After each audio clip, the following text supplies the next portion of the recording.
बिस्मिल्लाहिर्रहमानिर्रहीम। अस्सलाम वालेकुम जनाब। स्टोरीज़ मैंने दो शेयर करनी है। मैंने लिखा है कि इमरान ख़ान साहब की सबसे बड़ी ख्वाहिश दम तोड़ गई। ये क्यों लिखा है ये मैं आपको अभी बताता हूँ। दूसरा, स्वीडन में कुरान मजीद की बेहुरमती की गई, कुरान मजीद को जलाया गया और साथ ही हमने इसका दूसरा पहलू भी देखा जो रशिया में देखा कि रशिया के सदर व्लादिमीर पुतिन एक मस्जिद में गए और किस तरीके से उन्होंने कुरान मजीद को अपने सीने से लगाया। ये भी एक अलग एक सूरत हाल है, इस पे भी बात करेंगे तफसील के साथ। हमारा जो कुर्बानी का project Zafar Naqvi welfare foundation के तहत अल्हम्दुलिल्लाह वो अपना इख्तिताम पजीर हुआ और कामयाबी के साथ आपके साथ में जल्द ही वीडियोज़ उन तमाम नामों के साथ शेयर करूंगा कि जिसने ज़फ़र नकवी वेलफेयर फाउंडेशन के साथ कुर्बानी की है, उन गरीबों के लिए, उन नादारों के लिए। और फिर दुआएं भी देखिएगा उसमें किस तरीके से वो झोलियां उठा उठा के दुआएं कर रहे हैं। अब हमारे प्रोजेक्ट्स मशीनों वाला जो हमने 200 यतीम बच्चियों और बेवाओं को सिलाई मशीनें देनी हैं और साथ ही उन यतीम बच्चों को जिनको स्कूल भेजना है वो इंशाअल्लाह। और ये तो नंबर और सब कुछ ये डिस्प्ले हो रहा है, आपने रब्ता भी कर लेना है व्हाट्सएप नंबर पे। तो आ जाएँ भाई। मैंने क्यों लिखा कि इमरान ख़ान साहब की सबसे बड़ी ख्वाहिश दम तोड़ गई, इसलिए कि पाकिस्तान का IMF के साथ मुआहदा तय पा गया है। ये 3 अरब डॉलर का एक स्टैंड बाई अरेंजमेंट है जो 9 महीनों तक चलेगा और साथ ही इससे बहुत कुछ, इससे ये सिर्फ 3 अरब डॉलर की बात नहीं है, स्टाफ लेवल का मुआहदा हो गया है। 12 जुलाई को IMF की मीटिंग है और इस IMF की मीटिंग में उनका जो एग्जेक्टिव बोर्ड है वो इसकी मंजूरी देगा और हमें 3 अरब डॉलर मिलना शुरू हो जाएंगे। और सिर्फ ये 3 अरब डॉलर की बात नहीं है, जहाँ तक कुछ लोगों को समझने की ज़रूरत है इसे, ये सिर्फ 3 अरब डॉलर, हमने अदायगियाँ इससे बहुत पहले बहुत ज़्यादा कर दी और मज़ीद अदायगियाँ भी करनी हैं, तो सिर्फ वो 3 अरब डॉलर से नहीं होती। इसका फ़ायदा ये होता है कि जो बाकी वाले मसलन जो अभी जनीवा में हमारा वो कॉन्फ्रेंस हुई थी जो सैलाब मुतासरीन के लिए, उसमें को 10-12 अरब डॉलर जो है ना, 10 या 11 अरब डॉलर प्लेज किए गए थे, वो नहीं मिल रहे थे इसी मुआहदे की वजह से। अब वो भी मिलेंगे डेफिनेटली। और साथ कोई एशियन डेवलपमेंट बैंक के 4-4.5 अरब डॉलर वो रुके हुए थे, वो भी मिलेंगे। चाइना का भी कर्ज़ा मिलेगा, सऊदिया का मिलेगा, UAE का, दूसरे दोस्तों का, सिर्फ इस वजह से कि जब आप IMF के प्रोग्राम में आ जाते हैं उस वक़्त आप एक प्रोटेक्शन में आ जाते हैं, उस वक़्त आप पर लोगों का एतमाद जमता है। बहुत कुछ इसका क्रेडिट जाना चाहिए। और अगर जो क्रेडिट नहीं दे, मैं तनकीद भी करता होता हूँ, जो क्रेडिट नहीं देता वो सख्त कंजूस है। इसका क्रेडिट वज़ीर-ए-आज़म पाकिस्तान जनाब शहबाज शरीफ साहब को जाना चाहिए, इसका क्रेडिट जनाब वज़ीर ख़ज़ाना इसहाक़ डार साहब को जाना चाहिए और जाता भी है 100% उनकी टीम को भी जाना चाहिए। इस वजह से पूरी जो अलाइड गवर्नमेंट है सबको जाना चाहिए।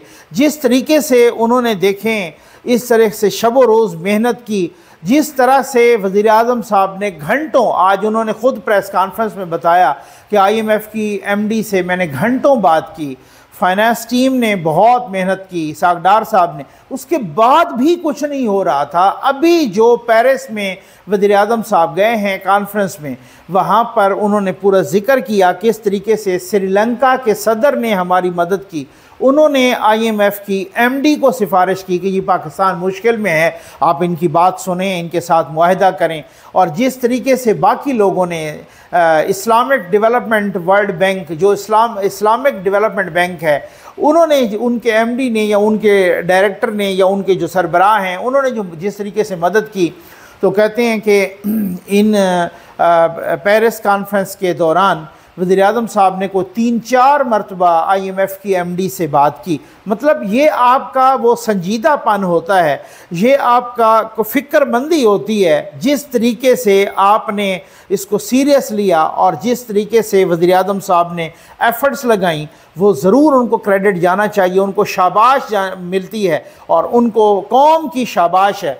आखिरकार साबित कर दिया कि जी बिल्कुल यही बात है कि ये लोग हैं जिस तरीके से वो जो है ना, और मैं आज बहुत सारे लोग कहने लग गए कि अब कुछ इंतखाबात का सिनेरियो और होगा, अब नून लीग के लिए कुछ मैदान में सियासत और होगी, नून लीग ने पाकिस्तान को डिफ़ॉल्ट से बचा लिया और एक तरह से आप फिर उसी तरीके से स्ट्रीमलाइन हो गए हैं एक तरह से, और जिनकी ख्वाहिश थी डिफ़ॉल्ट की वो ख्वाहिश डूब गई। खान साहब की ख्वाहिश थी कि पाकिस्तान डिफ़ॉल्ट करे, ये कोई मुबालगा आराई नहीं है, ये कोई गलत बात नहीं है। खान साहब की अर्नेस्ट डिज़ायर थी, शदीद ख्वाहिश थी कि खुदा न खास्ता पाकिस्तान डिफ़ॉल्ट करे। खान साहब की वो ख्वाहिश दम तोड़ गई है। मैं इस वजह से नहीं कह रहा, आज आप अगर ट्वीट देखें यूथियों के, आप वो वाकई बात ठीक है, मैं कहीं पढ़ रहा था किसी ने देखा और वाकई इसी तरह से है कि अल्लाह माफ़ करे, इस तरह के ट्वीट्स हो रहे हैं कि जिस तरह से घर में कोई मैयत आ गई हो। मतलब इतना तो पाकिस्तान दुश्मनी है ना, इतना तो पाकिस्तान के ख़िलाफ़ जहर उगला जा रहा है।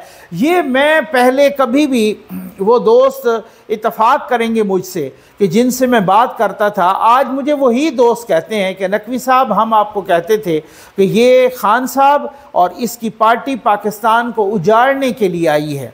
मैं उनको ये कहता था, ये रिकॉर्ड पे है, मैं कभी नाम भी बता दूंगा, मैं उनको कहता था कि यार मैं इस हद तक तो कायल हूँ कि ये नालायक हैं, ये बिल्कुल ही निकम्मे हैं, इनसे कुछ नहीं हो पा रहा, ना इनसे फॉरेन कोई डिप्लोमेसी और कोई फॉरेन अफेयर्स हैंडल हो रहे हैं, ना कोई इंटरनल अफेयर्स, ना इनकी गवर्नेंस, ना कोई इकॉनमी, ना महंगाई इनसे कंट्रोल हो रही है, ये नालायक हैं इस हद तक तो। लेकिन आप कह रहे हैं कि ये पाकिस्तान को उजाड़ने के लिए आए हैं, इस पे शायद मैं इसको कॉन्स्पिरेसी थ्योरी समझता हूँ, कौन ऐसे करता है। लेकिन उसके बाद जो मुसलसल एक तसलसल के साथ जो वाक़यात हुए, IMF को कहना कि आप इनको ना करें, जारी ना करें, और इस तरह की ख्वाहिशात का इजहार करना, बाहर के मुल्कों में इस अमेरिका को जनाब शिकायतें लगाना कि यहाँ पे ह्यूमन राइट्स की खिलाफ वर्जी हो रही। आज मैं देख रहा था अक़वाम मुत्तहिदा की एक खसूसी नुमाइंदा आई हैं गुआंतानामो बे, गुआंतानामो बे का उन्होंने विज़िट किया है और साथ उन्होंने कहा है, वापस जाके एक रिपोर्ट जारी की अक़वाम मुत्तहिदा ने, और उसने कहा कि जी अमेरिका का जो वो सेटअप है जो क्यूबा में है, जो उनकी जेल है, जो जॉर्ज बुश 2 ने बनाई थी 2002 में, और इब्तदान तो उसमें तकरीबन को 800,000 कैदी हुए, पाकिस्तान के भी थे, यमन के भी, बाकी अफ़गानिस्तान के बाकी जगहों पे भी बहुत सारे, बाद में उनसे बचते बचते आपको 30-40 कैदी उधर टोटल हैं। तो वो रिपोर्ट जारी हुई, उन्होंने कहा कि इंतहाई ज़ालिमाना सलूक है, इंसानी हुकूक की शदीद खिलाफ वर्जी हो रही है। ये मैं नहीं कह रहा, ये कल परसों की अक़वाम मुत्तहिदा की रिपोर्ट है जिसको इंटरनेशनल मीडिया ने लगाया है कि ये अक़वाम मुत्तहिदा ने ये रिपोर्ट जारी की है कि अमेरिका इंसानी हुकूक की शदीद तरीन खिलाफ वर्जी कर रहा है। उस अमेरिका को ये यूथिए ये शिकायत कर रहे हैं पाकिस्तान में खुद आग लगा के कि इधर इंसानी हुकूक की खिलाफ वर्जी हो रही है। वो डंडे उठा के, वो आग उठा के, वो पेट्रोल बम उठा के, वो औरतें, वो दहशतगर्द औरतें जिन्होंने हमला किया आर्मी की तनसीबात पे, इस तरीके से अमेरिका को उनकी शिकायत के जनाब देखें इनकी इंसानी हुकूक की खिलाफ वर्जी हो रही है। गुआंतानामो बे में अभी रिपोर्ट जारी हुई है इसी हफ्ते, ये अक़वाम मुत्तहिदा की, और उन्होंने कहा है कि अमेरिका वहाँ क्या कर रहा है। तो भाई बात ये है कि यहाँ पर इनकी शदीद ख्वाहिश थी, उन लोगों की ख्वाहिश अब डूब गई है, उन लोगों की ख्वाहिशें दम तोड़ गई हैं, उन लोगों की पाकिस्तान दुश्मनी की ख्वाहिशें अपनी मौत आप मर गई हैं कि अब सब कुछ अल्हम्दुलिल्लाह पाकिस्तान ने स्ट्रीमलाइन कर दिया है। डार साहब 18, ये मुझे पर्सनल पता है, 18 से 20 घंटे काम करते, उनके हर वक्त, कभी आपने नहीं ऐसा देखा होगा, बहुत ही इस्लामिक माइंडेड इंसान है, नमाजी है, तहज्जुद गुजार है। ये मैं ऐसे नहीं कह रहा, मुझे पर्सनली पता है। एक बात कोई चैलेंज कर ले इसको, हर किसी को पता है। कुरान मजीद पढ़ते हैं, तिलावत करते हैं, इन सारी चीज़ों के लिए वो टाइम निकाल लेते हैं, और 5 वक्त का नमाजी है, रोज़ेदार, सौम सलात का पाबंद इंसान है। उसके बावजूद भी 2-4 मरतबा हमने देखा कि सहाफ़ियों के साथ या वो उलझ पड़े या उनके चेहरे पे थोड़ा सा, सिर्फ पाकिस्तान के लिए उनको क्या मसला है? उनको कौन सी ऐसी बात है कि वो अपने फाइनेंशियल मामलात उनसे नहीं चल रहे या उनसे कोई घर नहीं चल रहा, सिर्फ वो इस घर के लिए, अपने पाकिस्तान के घर के लिए जो है ना, अपने पाकिस्तान के लिए, अपने वतन के लिए हर वक्त इस तरीके से तनाव में और इस तरीके से शदीद एक डिप्रेशन में थे और फ़िक्रमंदी में थे। ये वो फ़िक्रमंदी थी। अल्हम्दुलिल्लाह आज उनकी एफ़र्ट्स, कोई भी कह दे, मैं कहता हूँ कि ये बहुत बड़ी बददियानती होगी कि जो बंदा इनको आज शाबाश नहीं देगा। ये बहुत बड़ा जुल्म होगा कि जो इनको क्रेडिट नहीं देगा वज़ीर आज़म साहब को या इसहाक डार साहब को। बहुत अच्छी बात हुई है। देखें, अब उसके बावजूद भी चाहे मुआहदा हो गया, नए टैक्सेस लगे, आज पेट्रोल की कीमत नहीं बढ़ी। गो के डीज़ल की बढ़ी है 7.5 रुपये, लेकिन पेट्रोल की नहीं बढ़ी, उसी तरह से बरकरार है। रशिया का तेल जैसे ही मार्केट में सेकंड शिपमेंट भी आ गई है, जैसे ही वो मार्केट में आएगी तो इस तरीके से। अच्छा, वज़ीर आज़म साहब ने कहा है किस किस ने मदद की, उन्होंने कहा आर्मी चीफ साहब आसिम मुनीर साहब ने भी बहुत मदद की है इसमें, बहुत कुछ। मुझे पता है ज़ाती तौर पे भी कि वो यूएई में जाके, सऊदी अरब में जाके, जिस तरह से वर्ल्ड बैंक के साथ, जिस तरह से चाइना के साथ, चाइना का उन्होंने बहुत कामयाब विज़िट किया और इस तरीके से चाइना ने भी बहुत मदद की। चाइना ने अब तक पाकिस्तान को डिफ़ॉल्ट नहीं होने दिया। मैं कहता हूँ हर उस शख्स की ख्वाहिश दम तोड़ गई है, उनका दम घुटने लगा है। ये सिर्फ खान साहब की बात नहीं है, इमरान खान की, ये मिफ्ता इस्माइल टाइप लोगों का भी आज दम तोड़ गई है ख्वाहिशें, और आज उनका भी दम घुटने लगा है। उनके भी अपनी मौत आप ये ख्वाहिश मर गई है कि जिनका ख्याल था कि पाकिस्तान अगले हफ्ते या अगले 2 हफ्तों में या अगले 1 महीने में डिफ़ॉल्ट करने लगा है। ये कितनी एक बात है। आज यूथी किस तरीके से तड़प रहे हैं, आप उनके ट्वीट्स देख लें, आप उनकी फेसबुक की पोस्टें देख लें, जिस तरीके से उनको बेचैनी हो गई है। ये बेचैनी होती ना कि अगर नाकामी होती तब तो बेचैनी को वो कहते कि यार इनको बेचैनी, ये पाकिस्तान के बड़े दोस्त हैं। अब एक कामयाबी हो गई है, आपने जो पुठा किस्म का मुआहदा किया था वो नहीं चल पाया, नहीं हो पाया, जब आपने खुद उस मुआहदे को तोड़ दिया। इन्होंने एक नया एक अरेंजमेंट, एक स्टैंड बाई अरेंजमेंट करवाने में वो कामयाब हो गए हैं। जिन जिन दोस्तों ने मदद की, जिन जिन दोस्त ममालिक ने मदद की, वो कहते हैं कि मैंने एमडी से रब्ता किया और मैंने उनको बार बार कहा, 3-4 मुलाकातें की, उसमें मैंने उनको बार बार कहा कि हमने आपकी कौन सी ख्वाहिश नहीं मानी। तो उन्होंने कहा कि 2 अरब का फाइनेंस का एक डेफिसिट आ रहा है, अभी भी एक गैप आ रहा है। तो उन्होंने पॉइंट आउट किया, मैंने कहा चलें अल्लाह खैर करेगा। मैंने फौरी तौर पे वर्ल्ड बैंक, वो जो इस्लामिक डेवलपमेंट बैंक थे उनके वहाँ पर सरबराह आए हुए थे, मैंने उनके साथ मैंने कहा जी आपने प्लेज किया था और आपने जो है ना पहले भी बहुत मदद की और ये इस तरह से गैप आ रहा है। उन्होंने फौरी तौर पे $1 बिलियन जो है ना उसका वो उन्होंने वादा कर लिया। डार साहब ने, वो कहते हैं कि मुझे उस वक्त बताया कि उन्होंने जी इस तरह का वादा किया है और प्लेज किया है और अब उसके बाद उनका काम आसान हो गया। ये बहुत बड़ी बातें, पूरी कौम को मैं समझता हूँ मुबारक हो। अब बात यह है कि ये मुआहदा नहीं हो रहा था तो कुछ अरस्तु दूसरी तरह से तड़प रहे थे कि जी देखें सख्त फैसले करें जी ये। अब वो हो गया है तो वो दूसरी तरफ से पुठे, उन्होंने हर एक चीज़ से नेगेटिविटी निकालनी है। तो हम वो कौम नहीं है भाई। हमारा दुनिया का सबसे बड़ा बजट नहीं होता, अमेरिका का दुनिया का सबसे बड़ा बजट होता है, उनकी सबसे बड़ी इकॉनमी है, ट्रिलियंस में है, वो आप खुद देख लें, उसमें $1 ट्रिलियन में, लेकिन उसके बावजूद भी उस पर कितना कर्ज है। अभी उनके डिफ़ॉल्ट होने का ख़तरा पैदा हो गया था चंद हफ्ते पहले, फिर किस तरीके से अपोजिशन और हुकूमत ने बैठ के उसका हल निकाला। तो इसी तरह से होता है। हम चाइना नहीं हैं, हम डेवलप्ड कंट्री नहीं हैं, हमारे पास इस तरह से। तो आज वज़ीर आज़म साहब ने बिल्कुल ठीक फरमाया कि यह लम्हा फ़ख्रिया नहीं है, ये लम्हा फ़िक्रिया है। और लम्हा फ़ख्रिया उस वक़्त होगा कि जब हम अपने पैरों पे खड़े होंगे। ये बिल्कुल बात ठीक है और ये इसको क्लियर कर देंगे। ये मैं आपके सामने, ये डॉन न्यूज़ की ये हेडलाइन चल रही है, ये आप देख लें। उस वक़्त भी मैं ये नहीं कह रहा, मैं सबूत की बुनियाद पे बात करता हूँ, फैक्ट्स एंड फिगर पे बात करता हूँ।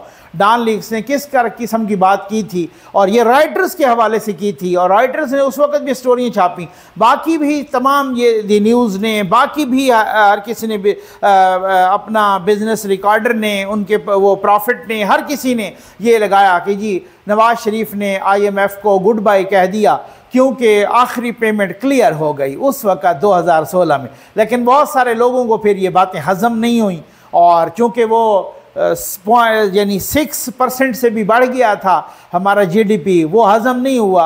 और सारा मैं एक बात आज आपसे पूछता हूँ, कहा जाता है कि जनाब 6 पॉइंट समथिंग या 6% या 5.8 या जितना भी, और आज खान साहब कहते हैं वो फिगर्स को रिवाइज करके कि जी हमारा भी 6 पे पहुंच गया था।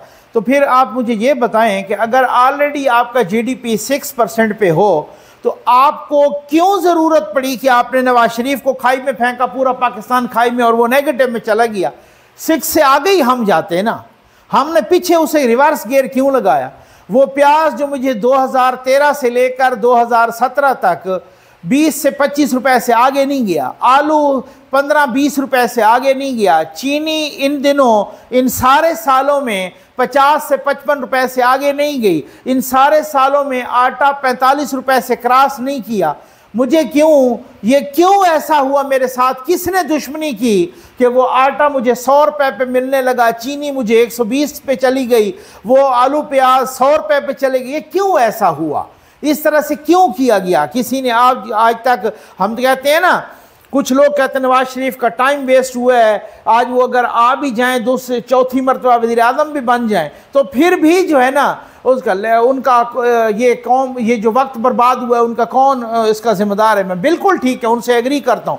साथ जो कौम का आपने वक्त बर्बाद कर दिया नवाज शरीफ की दुश्मनी में, उसका कौन जिम्मेदार होगा? ये बाबा ज़हमता हो या ये खोसा हो या भाई दूसरे तीसरे हों, या जनरल फैज़ हो या जनरल बाजवा हो या जनरल पाशा हो या जनरल ज़हीरुल इस्लाम हो या जनरल गफूर हो या जो भी हो, जिस तरीके से उस तरह से पाकिस्तान दुश्मनी की गई उस वक़्त किसी को ख्याल नहीं आया।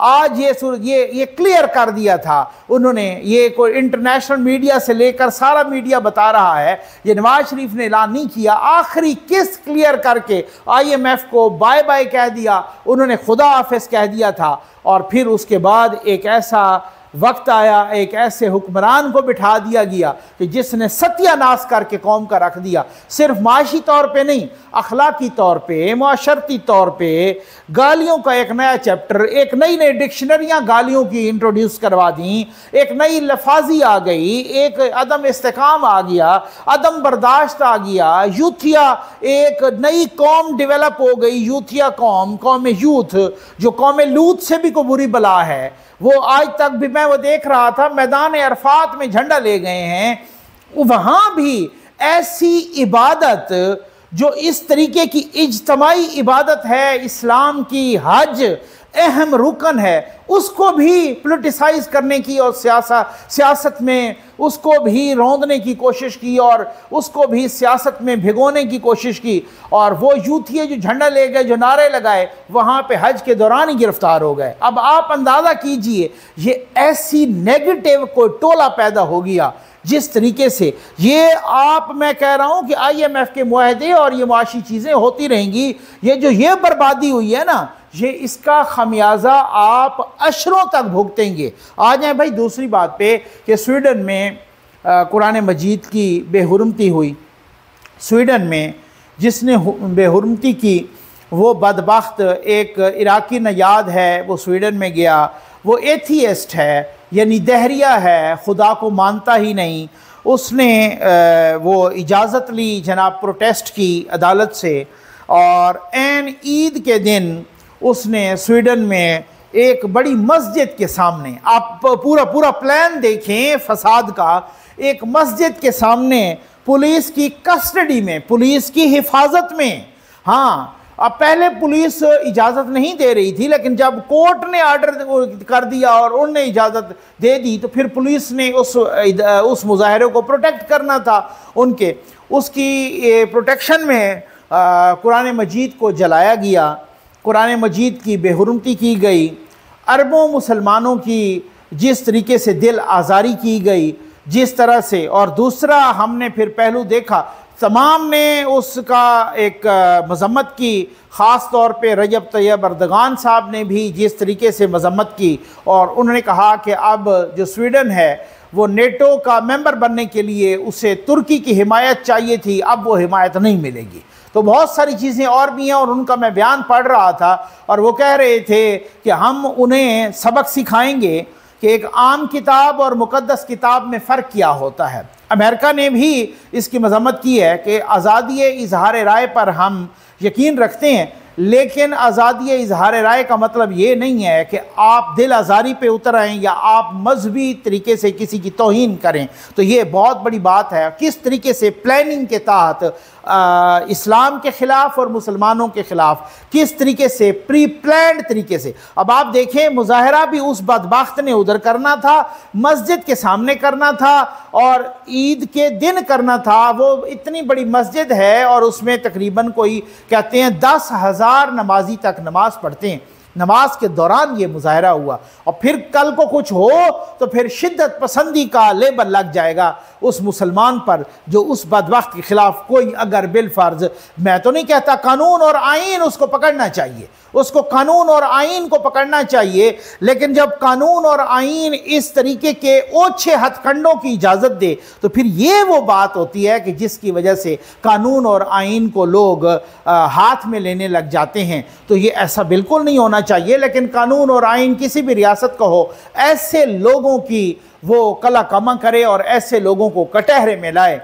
तो दूसरी तरफ हमने देखा कि सदर व्लादिमीर पुतिन जो रूस के सदर, वो इजहार यकजहती के लिए दागिस्तान की सबसे बड़ी मस्जिद में आए और उन्होंने आके जनाब उनके साथ इजहार यकजहती किया और उन्होंने पहले भी कुरान मजीद की बेहुरमती की मजम्मत की और साथ ये भी बताया कि कुरान मजीद को जलाना या बेहुरमती करना ये रूस में जुर्म है और रूस के कानून के तहत भी ये जुर्म है। बाकी किसी के लिए अगर जुर्म नहीं है तो वो उनकी मर्ज़ी, लेकिन हमारे मुताबिक जुर्म है। उनको इमाम मस्जिद ने या वहाँ पर जितने भी ज़ोमात थे उन्होंने कुरान करीम तोहफे के तौर पे पेश किया और आपको ये नज़र आया कि पुतिन ने किस तरीके से कुरान मजीद को अपने सीने से लगाया और किस तरीके। तो मैं समझता हूँ कि हर किसी का अपना, वो जैसे कुरान मजीद में है कि लकुम दीनुकुम वलिय दीन, तुम्हारे लिए तुम्हारा दीन और हमारे लिए हमारा दीन।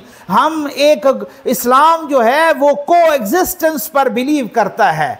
जी हाँ, आप अपना अकीदा छोड़ो नहीं, किसी के अकीदे को छेड़ो नहीं। इस्लाम इस तरीके से अमन का दर्स देता है। तो आप ये देखें कि व्लादिमीर पुतिन को मुसलमान तो नहीं है, लेकिन देखें किस तरीके से उन्होंने एहतराम किया दूसरों के जज्बात का, एहसासात का, मजहबी रसूमात का, कुरान करीम का, उनका हर एक चीज़ का अपना मजहबी लॉज का जिस तरीके से एहतराम किया। अगर इसी तरीके से एहतराम दुनिया करे एक दूसरे के मज़ाहिब की, मजहबी रसूमात की, इन सारी चीज़ों की, तो पूरा वर्ल्ड मैं समझता हूँ कि अमन का गहवारा बन जाएगा। हम इस एक्शन को स्वीडन के इंतहाई जो है ना शदीद तरीन अल्फाज में कंडेम करते हैं और यहाँ पर व्लादिमीर पुतिन को सलाम पेश करते हैं। हम उनको व्लादिमीर पुतिन को अप्रिशिएट करते हैं जिस तरीके से उन्होंने दिलजोई की, जिस तरीके से उन्होंने हमदर्दी की,